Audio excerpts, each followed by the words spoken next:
Hello guys and welcome back to my channel Interview with Bunny, and this is the fourth video of our playlist called as Graph. So in our previous video we have covered a lot of things on graph, starting from what are the different terminologies of the graph, how to implement a graph using Java and many things. And today we will step a bit forward and we will learn a new things, and that is the graph traversal. So in our last video, that is the third part of this video, we have seen that how we can create an adjacency list from a graph. Means given a pictorial form of the graph, how we can represent or how we can convert that graph into an adjacency list form and how we can code it in Java. So if you have not seen that video till yet, I would highly recommend you to go through that video first and then come back to this video, because until and unless you do not know how to create a graph object or how to create the basic structure of a graph, it is meaningless to see this video. So do check out my previous video first and then come to this video.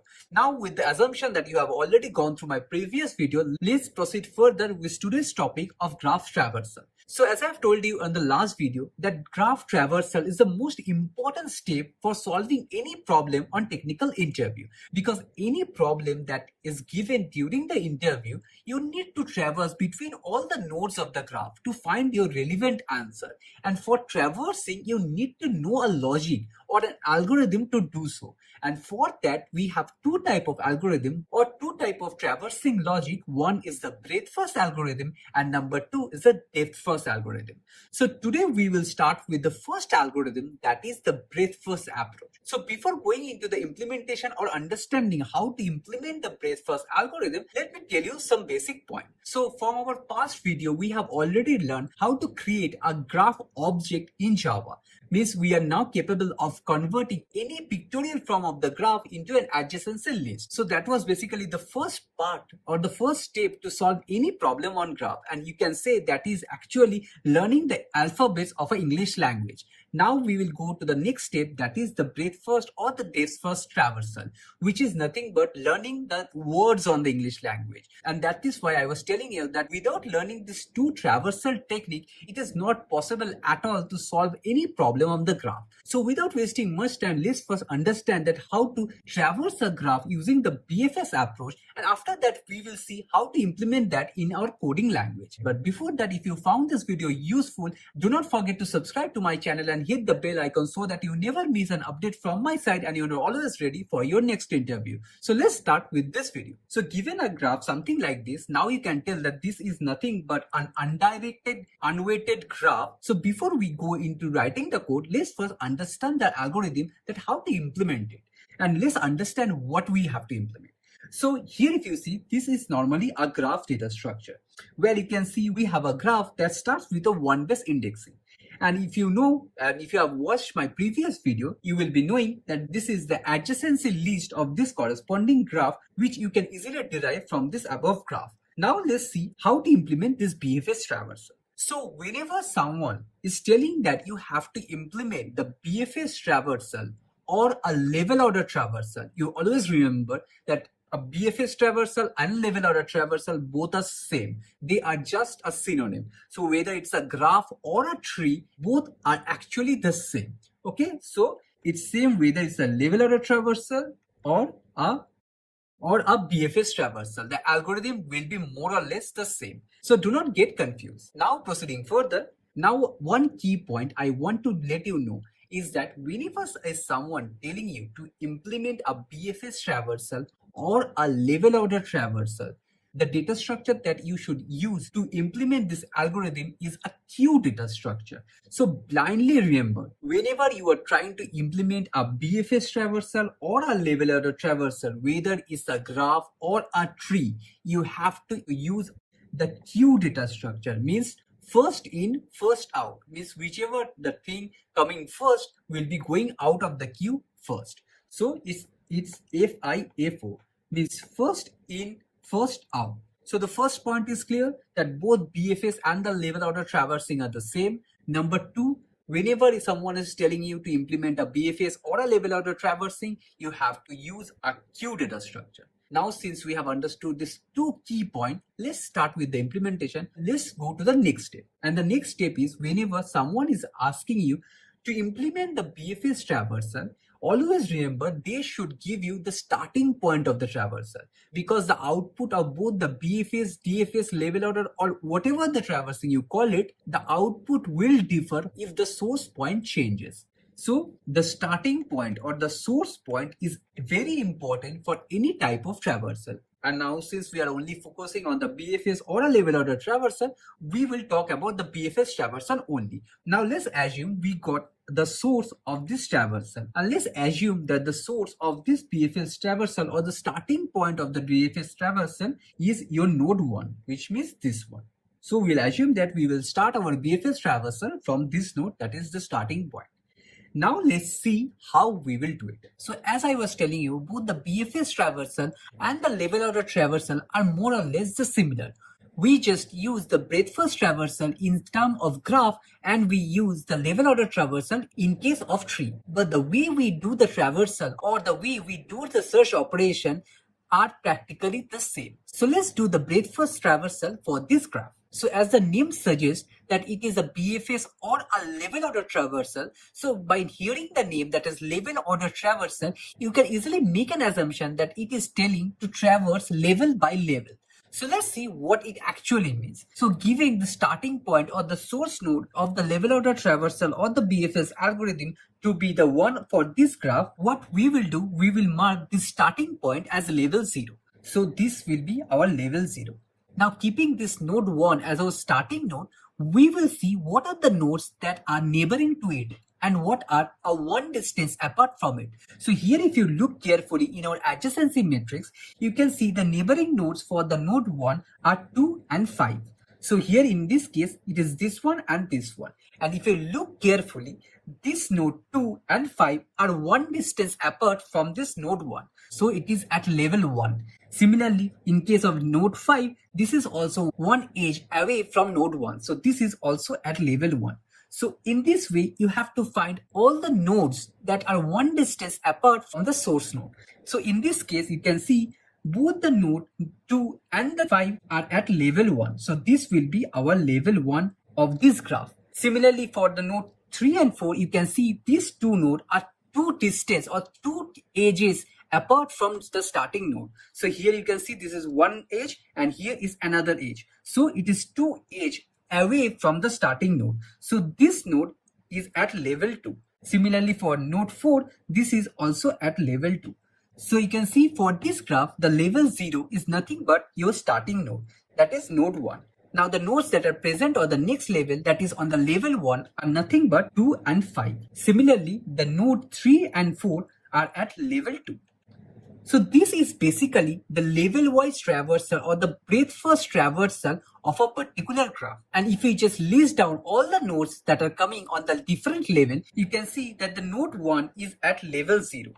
After that, the node 2 and 5 are at level 1 and node 3 and 4 are at level 2. So basically, this is your level-wise traversal or the breadth-first traversal result. So this is nothing but the resultant of your breadth-first search traversal.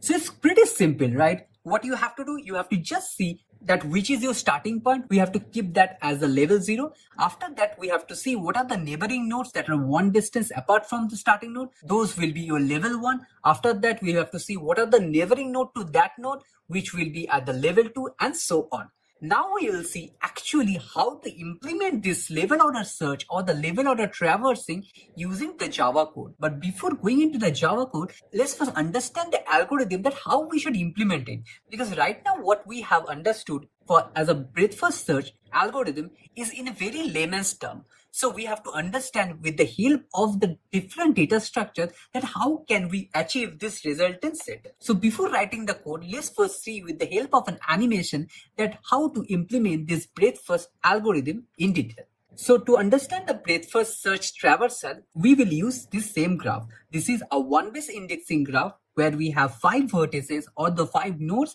attached to each other. So here you can see 1, 2, 3, 4, 5 are the 5 vertices of this graph. Now if you recollect, few moments back I was telling you that whenever someone is telling you to implement a BFS traversal for a graph or a level order traversal for a tree, you have to blindly use the data structure Q, because with the help of the Q data structure only we can achieve this traversal. So what we will do, we will define a data structure Q for this traversal. Now another important thing is like whenever you are doing a BFS traversal or any type of traversal, since this is an undirected graph, means there is no direction associated over here, so obviously it means that all these edges are bidirectional in nature, means you can traverse from 1 to 2, also from 2 to 1.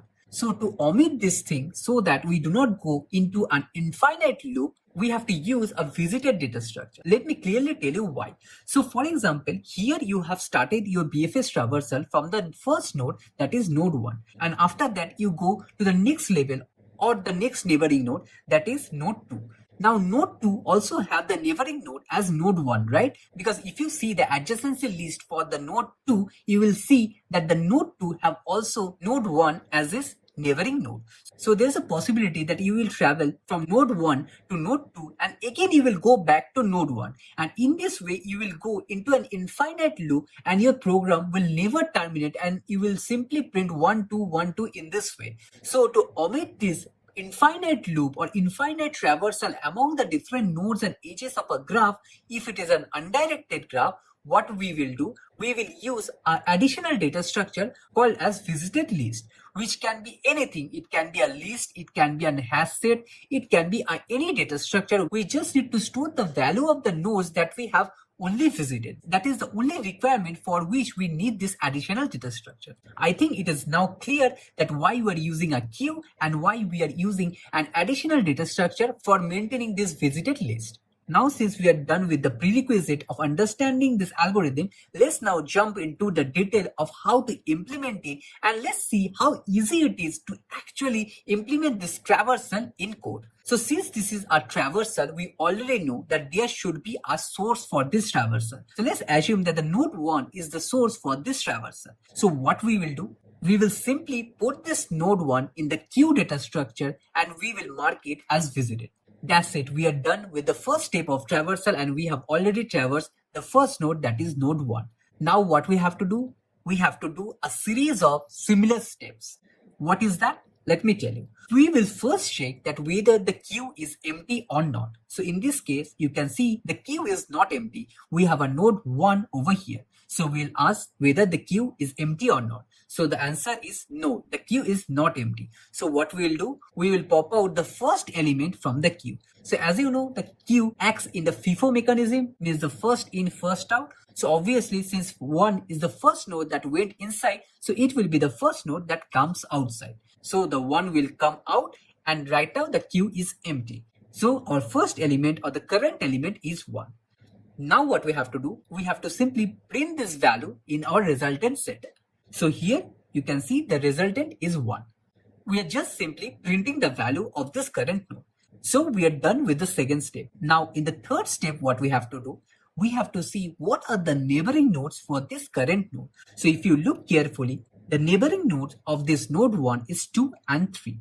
Now what we'll do, since 2 and 3 are the neighboring nodes, we will first check that whether these two nodes are already visited or not to avoid this recursive loop. So here you can see both the node 2 and 3 are not visited. So what we'll do, we'll first check that the node 2 is visited or not. So we'll check whether it is present in this visited set or not. So it is not there. So we'll put it in the queue and also we will mark it as visited.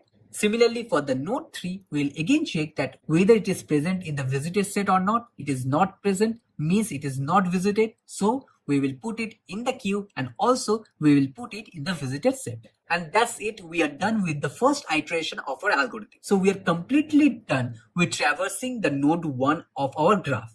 So this is basically the series of steps, I think 3 to 4 steps that you have to perform for each and every node to run the BFS algorithm.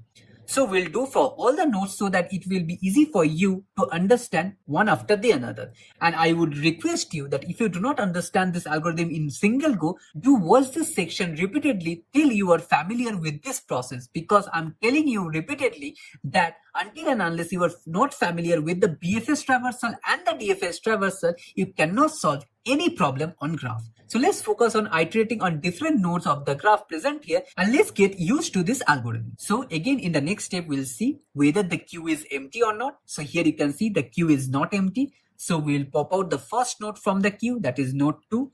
And once we pop out the node 2, we will simply print it in the console. And what we'll do, we'll check what are the neighboring nodes for this node 2. So here you can see the neighboring node are node 1, 3 and 4. Now in the next step, we'll go with one neighboring nodes at a time. So we'll take the first neighboring node, that is node 1, and we'll check that whether the neighboring node 1 is already visited or not. Here in this case, you can see this is already visited. So we will just skip it. We'll move to the next node, that is node 3. We'll again check whether node 3 is visited or not. Here you can see node 3 is visited. So we'll again skip it. Again, we'll come to the next node, that is node 4. We'll check whether node 4 is visited or not. Here you can see node 4 is not visited. So what we'll do, we will put it in the queue as well as we will make it visited. So whatever the node that is not visited, we are putting it in the queue as well as in the visited list. And if it is visited, we are simply skipping it. That is the real meat of this algorithm. So now the neighboring nodes list is completely empty, means we are done with this iteration also. Means we have completely iterated the element 2. Now we'll go to the next element, that is the next element that is present on the queue. So again we will check whether the queue is empty or not. It is not, so we'll again pop out the nodes. So right now this time the current element is 3. We will simply print it in the console. Again we will check what are the neighboring nodes. So in this case the nodes are 1, 2, 3, 1, 2, 4 and 5. What we'll do, we will take the first node from the neighboring node, that is the node 1. We'll check whether this node is visited or not. In this case, it is visited, so we'll skip it. We'll go to the next node, that is node 2. It is visited. We'll check again, is it visited or not? It is visited. We'll move to the next one, 4. 4 is also visited. We'll skip it. We'll go to the 5. 5 is not visited. What we will do, we will place it in both the queue as well as in the visited set. And that's it. I think you are getting used to this algorithm. So let's iterate for the next node, that is the node 4. So we'll again check whether the queue is empty or not. Queue is not empty. So we will pop the element from the queue. So right now the current element is node 4. We will print it and we will check what are the neighboring nodes. So here in this case 2, 3, 5 are our neighboring nodes. Now we'll check for all the neighboring nodes. So node 2 is visited, so we'll skip it. Node 3 is also visited, we'll skip it. Node 5 is also visited, so we will skip it. Now again we are done with the neighboring nodes. We will move to the next node. So it again asks whether the queue is empty or not. So in this case we are having the node 5. So node 5 is our current element. We will print it. We will check the neighboring nodes. It is 3 and 4. We will iterate over the neighboring nodes. So 3 is already visited. We will skip it. 4 is already visited. We will skip it. And that's it.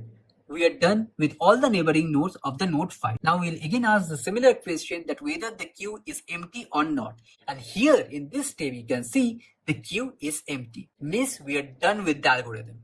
So until and unless the queue is not empty, you have to keep on repeating the same process. The process is take the node from the queue, print it, get the neighboring node, check the neighboring nodes that whether it is present in the visited set or not. If it is present in the visited set, skip it. If it is not present, keep it in the queue as well as in the visited set. That's the total algorithm of the BFS traversal. Now if you look carefully, the result 1, 2, 3, 4 and 5 is actually your breadth first search traversal result. So this is actually the result that your interviewer is looking for. So I hope it is clear that how we should implement a breadth first search traversal for a graph. I'm telling you repeatedly, if you are not clear, do watch this video again and again until and unless you are getting used to this algorithm. Now, if you have understood this video, please do like, share and subscribe to my channel. And we will proceed further. Just joking. Please do like, share and subscribe to my channel and hit the bell icon so that you never miss an update from my side and you are always ready for your next interview. Now let's proceed to the implementation of this algorithm using the Java code with all these things in mind. So I think we are clear that how to implement this algorithm. Now we'll just convert this total pictorial view of this algorithm into code, which is very easy to implement. So let's see how to code this entire thing in Java language. So we have opened our code editor. This is an online platform. You can use any IDE that you want or you are familiar with. So let's start with writing the code and let's see how to implement it using Java. So what we'll do, we'll simply make a function called as BFS traversal.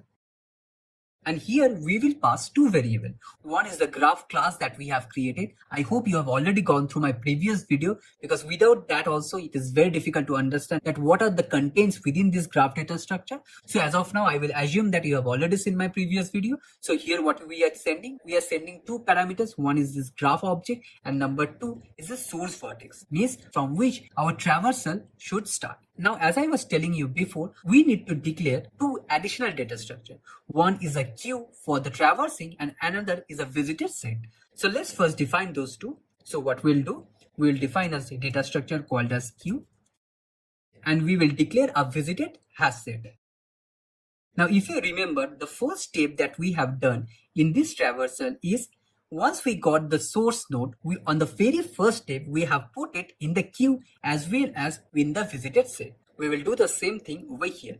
So what we'll do, we'll first put it in the queue and also in the visited set. So we are done with the first step. So here, this is the step 1. We are done with this step. Now we'll go to the next step, and that is we will ask that whether the queue is empty or not. So what we'll do, we will write a while loop and we will ask that whether your queue that we are presenting over here is empty or not.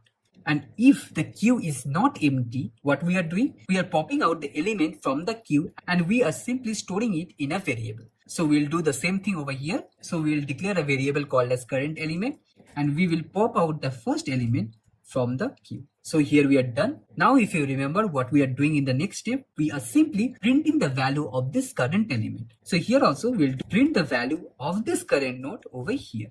See, it's so easy to implement. Just by seeing the picture only, you can simply implement the lines of code. Now we'll proceed further. What we'll do, here we're trying to find out that what are the neighboring nodes for this current element. And if you remember the way we have implemented this graph class, there was a function called as getConnectedNodes. So we'll call the same function, that is g.getConnectedNodes. And we will pass this current element over here. So this function will simply return me a neighboring list in the form of an array list. So what we'll do, we have to simply keep it in an array list variable and we will name it as neighboring nodes. So here in this step, we have got all the neighboring nodes for this current elements.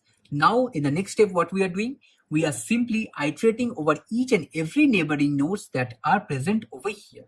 So we'll simply write a for loop to iterate over each and every neighboring nodes, and we will iterate over this neighboring nodes element. Now within this iteration, on each and every step, what we are doing, we were checking that whether the neighboring node, that is this node, is present in this visited list or not. And if it is not present, we were adding it in the queue, and if it is present, we were skipping it. So we will do the same thing. What we will be doing, we will check that whether the visited data structure that we have defined contains this node or not. So if it doesn't contain, means it is not visited, we will put it in the queue and we will mark that node as visited. That's it. We will do these two lines of code. Believe me, we are done with coding. These are only few lines of code that you have to do to implement the entire BFS search algorithm that we were discussing for the last 30 minutes. So this is only few lines of code that you have to implement. And that's it. We are done with the algorithm. Now in the next step, what we'll do, we'll simply run this code and we'll check that whether it is working fine or not. So let me define the prerequisite, that is the graph class that we have learned in our previous video. Let me paste it over here. So here is my graph class. So here you can see this graph class have an object called as adjacency list. And here we have a function called as getConnectedNode, which will return all the list of nodes that are neighboring to a current node. So let's now create the graph. So for that, what we'll do, from the main, we will create an object called as graph. And let's convert this graph pictorial object into code. So I hope you already know how to do it. So let me just do it quickly. So here you can see I have created the graph object. So just let me remind you. So here you can see we have created an object called as graph and we are calling this add edge functionality that we have defined over here. And here we are passing two values that are the two vertices between which the edge is present. So here you can see between 1 and 2 our edge is present. So we are passing 1 and 2. Similarly between 1 and 3. Similarly 2 and 3. 2 and 4. 3 and 4. 3 and 5. And 4 and 5. And that's it. Here you can see we have 7 edges over here, and here also we have 7 edges that we have defined. Now what we'll do, we will simply call this function BFS traversal, and let's see whether we get the same output that we have got over here or not. So what we'll do, we will simply call the function called as BFS traversal, and here we will pass the graph object and the starting node, that is the node 1. Now, just before hitting the run button, what we have to do, we have to simply import few of the libraries, because I am here using a web browser. It doesn't import everything automatically. So let me import it. So I will import java.util.star over here.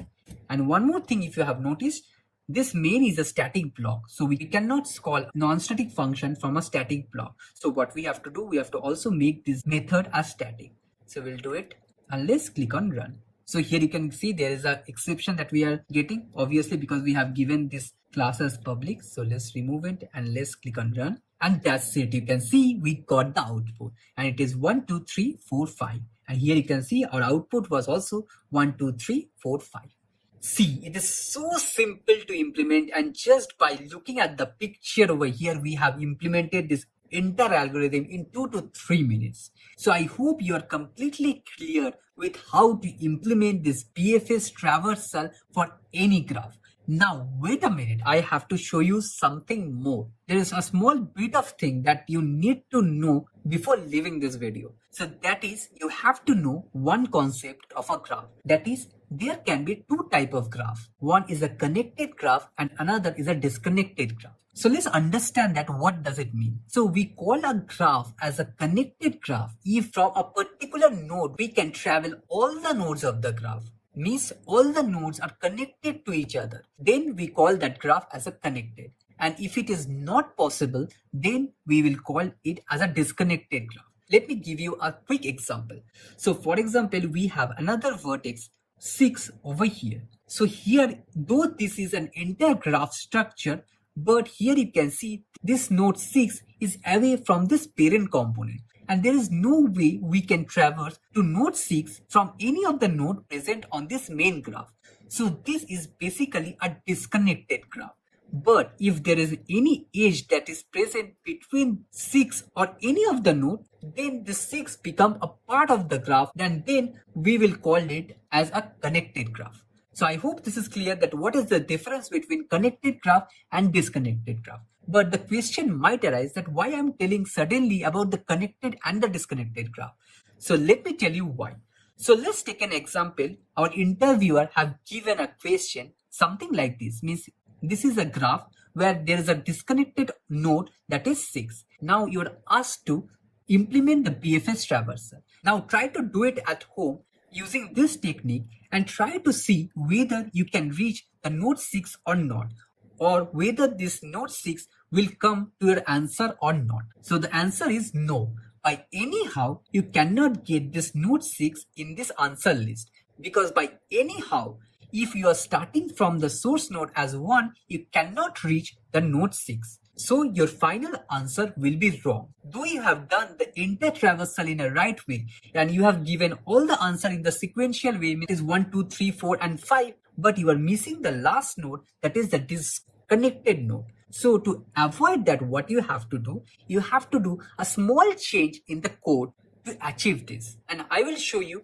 how to do it in our next to next video, after we learn the DFS algorithm also. But I would request you, if you can think of this logic that how to solve that, it will be great before I explain you how to do it. So let's end this session over here without making this BFS traversal much more complicated. Let us move to the next part of our traversal, and that is the second part of our traversal, that is the DFS traversal. So in our next video, we will see about the DFS traversal, or the depth first search traversal. And believe me, if you have understood this pictorial representation, means how to traverse this graph using this Q data structure, then implementing the DFS is also very easy, because at that time you will see the entire logic will remain the same. Only a small change in code will easily implement the way we do the DFS traversal. So let's see you in the next video, where we will see in detail that how to do the DFS traversal of a graph. So if you have liked this video till now and if you have found this video useful, do not forget to like, share and subscribe to my channel and hit the bell icon so that you never miss an update from my channel and you are always ready for your next interview. So see you on our next video where we will learn the BFS algorithm. Thank you.